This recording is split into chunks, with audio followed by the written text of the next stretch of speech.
முரசொலி நாளேடு வெளியிட்டுள்ள தலையங்கத்தில் ஆதிதிராவிடர் மற்றும் பழங்குடியினர் நலத்துறையில் நலத்திட்டங்களை செயல்படுத்தாமலும் நடைபெறும் முறைகேடுகளை தடுக்காமலும் திமுக அரசு இருப்பதாக எதிர்க்கட்சித் தலைவர் எடப்பாடி பழனிசாமி சொல்லியிருக்கிறார். திடீரென்று எடப்பாடியாருக்கு இதில் என்ன திடீர் அக்கறை ஏற்பட்டது என்று தெரியவில்லை என்று கூறியுள்ளது.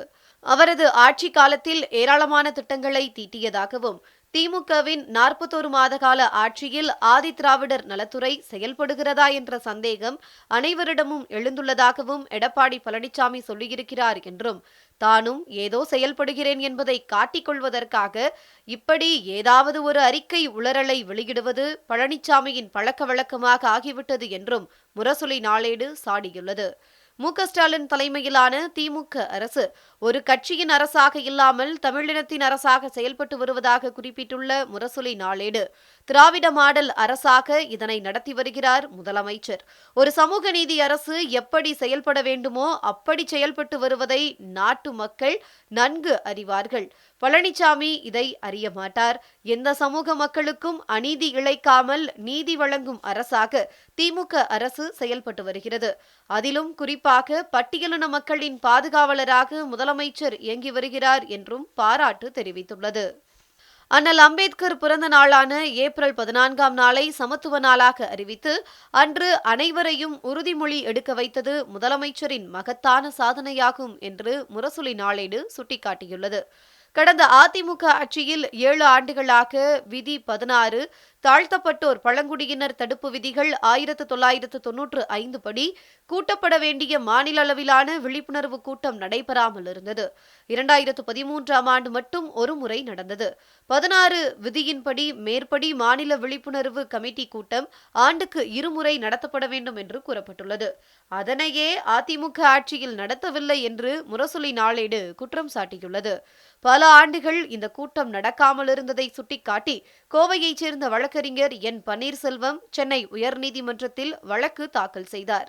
இந்த வழக்கை எடுத்து நடத்தியவர் வழக்கறிஞர் குமாரதேவன்தான். இன்று ஆதிதிராவிடர் மற்றும் பழங்குடியினர் ஆணையத்தின் உறுப்பினராக முதலமைச்சரால் நியமிக்கப்பட்டுள்ளார் என்று தெரிவித்துள்ள முரசொலி நாளேடு, இப்படி ஒரு வழக்கு தொடுக்கப்பட்டதும் அவசரமாக 8/9/2020 அன்று அதிமுக ஆட்சியில் கூட்டத்தை நடத்தினார்கள். கூட்டத்தை நாங்கள் நடத்திவிட்டோம் என்று நீதிமன்றத்துக்கு தகவல் அளித்தார்கள். அதை ஏற்றுக்கொண்ட உயர்நீதிமன்ற அமர்வு ஒவ்வொரு ஆண்டும் ஜனவரி மற்றும் ஜூலை மாதத்தில் மாநில அளவிலான விழிப்புணர்வு கூட்டங்கள் நடத்தப்பட வேண்டும் என்று உத்தரவு பிறப்பித்தது. ஏற்கனவே இருக்கும் விதியை சுட்டிக்காட்டி இந்த உத்தரவை நீதிமன்றம் பிறப்பித்ததாகவும் முரசொலி நாளேடு குறிப்பிட்டுள்ளது. 2021 மே மாதம் ஆட்சி மாற்றம் ஏற்பட்டது. முதலமைச்சராக மு.க.ஸ்டாலின் பொறுப்பேற்றதும் இந்த விழிப்புணர்வு கூட்டத்தை நடத்தினார். 7 ஆண்டு காலமாக நடத்தப்படாத கூட்டத்தை முதலமைச்சர் மு.க.ஸ்டாலின் தான் முதன்முதலாக நடத்தினார் என்று முரசொலி நாளேடு பாராட்டு தெரிவித்துள்ளது. தன்னாட்சி அதிகாரம் கொண்ட ஆதிதிராவிடர் மற்றும் பழங்குடியினர் ஆணையம் உருவாக்கப்பட்டதாக பட்டியலிட்டுள்ளது. நீதிமன்றங்களில் அண்ணல் அம்பேத்கர் புகைப்படம் அகற்றப்படும் என்ற செய்தி பரவியதாக குறிப்பிட்டுள்ள முரசொலி நாளேடு, இதனை முதலமைச்சர் மு.க.ஸ்டாலின் கடுமையாக கண்டித்தார். அம்பேத்கர் படம் இடம்பெற வேண்டும் என்பதை தலைமை நீதிபதியை சந்தித்து உறுதிமொழி பெற்றது அரசு என்றும் தெரிவித்துள்ளது.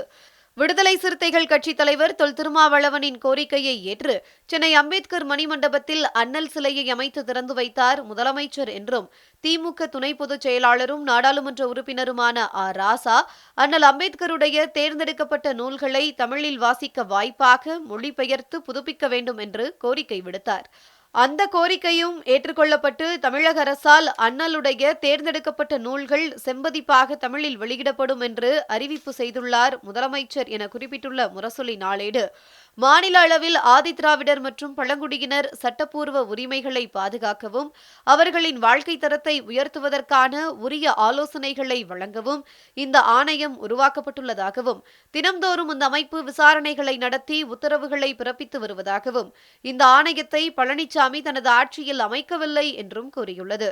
குடும்பன், பள்ளர், தேவேந்திர குலத்தார், கடையன், பண்ணாடி, காலாடி, வாதிரியான் ஆகிய 7 சமூகங்களையும் ஒன்றாக இணைத்து ஒரே பெயரில் தேவேந்திர குலத்தார் என்று அழைக்க அரசாணை வெளியிடப்பட்டதாக முரசொலி நாளேடு குறிப்பிட்டுள்ளது. சாதி வேறுபாடுகளற்ற மயானங்களை பயன்பாட்டில் கொண்டிருக்கும் முன்மாதிரி சிற்றூர்களுக்கு 10 லட்சம் ரூபாய் ஊக்கத்தொகை வழங்கப்படுவதாக முரசொலி தெரிவித்துள்ளது.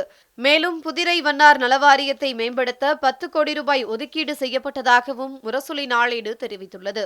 ஆதிதிராவிடர் மற்றும் பழங்குடியினருக்கான மேம்பாட்டு செயல் திட்ட சட்டம் 2024 என்ற சட்டத்தை முதலமைச்சர் மு.க.ஸ்டாலின் கொண்டு வந்து நிறைவேற்றியிருக்கிறார். ஆதிதிராவிடர் மற்றும் பழங்குடியினரின் மேம்பாட்டுக்காக ஒரு செயல் திட்டத்தை தயாரிப்பதற்கு இச்சட்டம் வழிவகை செய்வதாகவும், ஆதிதிராவிடர் மற்றும் பழங்குடியின மக்களுக்காக தொண்டாற்றி வரும் நபருக்கு ஆண்டுதோறும் டாக்டர் அம்பேத்கர் விருது வழங்கப்பட்டு வருகிறது. இவ்விருதுடன் வழங்கப்படும் பரிசுத் தொகையை 5 லட்சமாக உயர்த்தியது திமுக அரசு என்றும் முரசொலி நாளேடு தெரிவித்துள்ளது.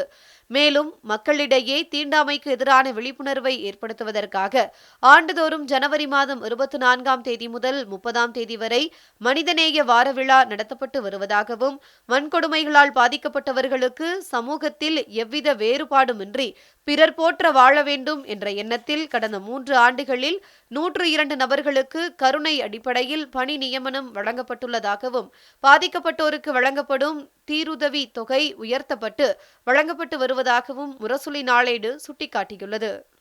இதேபோல் வன்முறையால் பாதிக்கப்பட்டோரை சமூக கண்ணோட்டத்துடன் அணுகி அவர்களுக்கு தேவையான உதவிகளை செய்திட காவல்துறை மற்றும் வருவாய்த்துறை அலுவலர்களுக்கு விழிப்புணர்வு பயிற்சிகள் 40 லட்சம் ரூபாய் மதிப்பீட்டில் அண்ணா பணியாளர் நிர்வாக கல்லூரியின் மூலம் வழங்கப்பட்டு வருவதாகவும் கூறி முரசொலி நாளேடு தலையங்கத்தை நிறைவு செய்துள்ளது.